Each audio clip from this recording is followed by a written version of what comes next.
This problem discusses a pediatric growth chart, and it suggests that there's a linear relationship between age in years and the height in inches for kids between the age of 2 and 12. So we've got 2-year-olds with an average height of 35 inches, 12 years old at an average height of 60 inches. And they want me to determine the average rate of change. So right there, when I see average rate of change, I'm thinking slope. So I've got to think about getting 2 points and coming up with a slope formula. So when I look at this problem, I see 2 points, and I'm going to write those out. Remember, when we write down our input variable or input value, it's usually in some time unit. So I see 2 years, that'll be one of my x values, and 12 years, that'll be another input value. So corresponding to 2 years was 35 inches, and 12 years was 60 inches. So if I compute slope, and let's think about it, it's the change in y's, that's just delta y, over the change in the x's.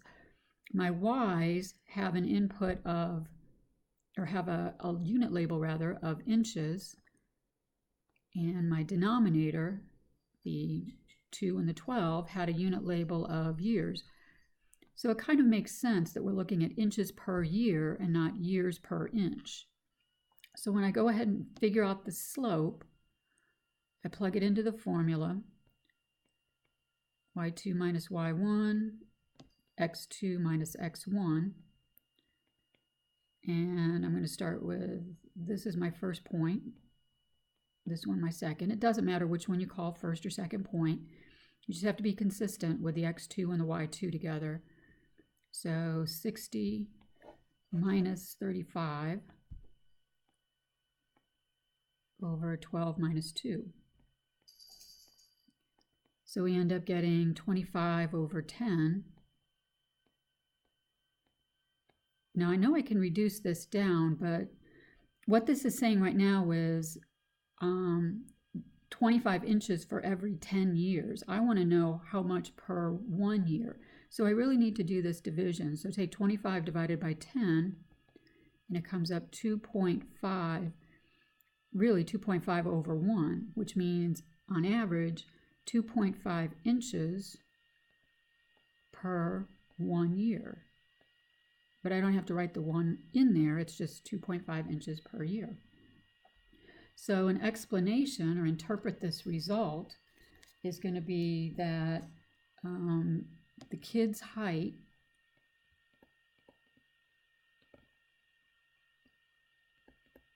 and because that number is positive, we're going to say increases on average,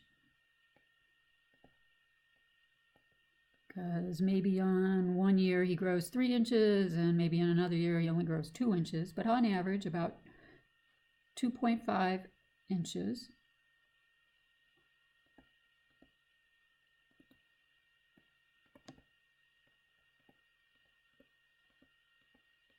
each year.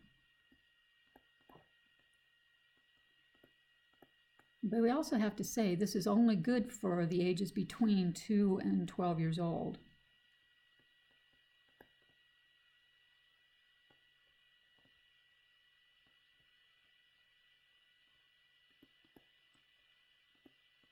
Because if you're a 21-year-old, you're not going to keep on growing 2.5 inches on average each year. You're kind of done.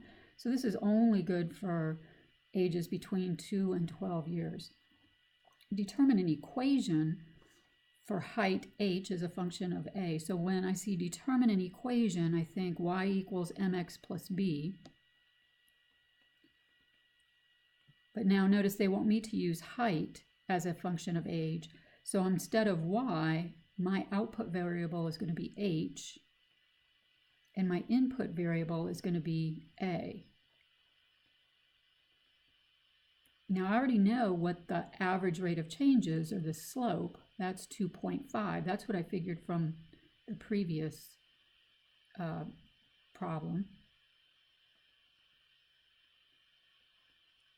But now I'm looking for B, the initial amount or y-intercept. Now I'm not told an initial amount. There is no y-intercept here because neither of the values of x are 0 here.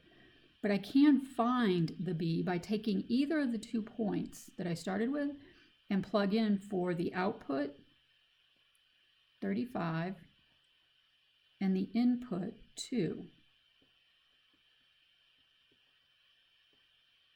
All right, and then solve that for B. So I have 35 equals 5 plus B, subtract 5 from both sides, B must be 30. So that's my initial amount, and I can plug that in for my B here. So my equation is H equals 2.5A plus 30. And that's your final answer for part B. For part C, we want to know what is the appropriate domain. Remember, domain are your input variable, or input values rather. So let's think about what were we using as input here. Our formula is only good for ages 2 through 12. So that's going to be our appropriate domain for ages 2 years through 12 years. Remember, our input was years, right, which is our domain value. Our range values, right, that's the output. So what was the lowest height and the biggest height in our little formula here? So our range is the output, which was our letter H. So for a 2-year-old, our height was 35, and the highest we can go with our formula is a 12-year-old, and 12-year-olds, their height corresponded to 60 inches. Right, so our height was in inches. Right. So for the last part, what does this model predict as the median height for 8-year-olds? So you go back to your formula that you found in part B, and 8 years old, that's our input value for A. We're finding H. So H equals 2.5 times 8 plus 30. So we're using your model that you built in part B and coming up with a height of 50, and then put the unit label on it. So because it's height, our height was in inches.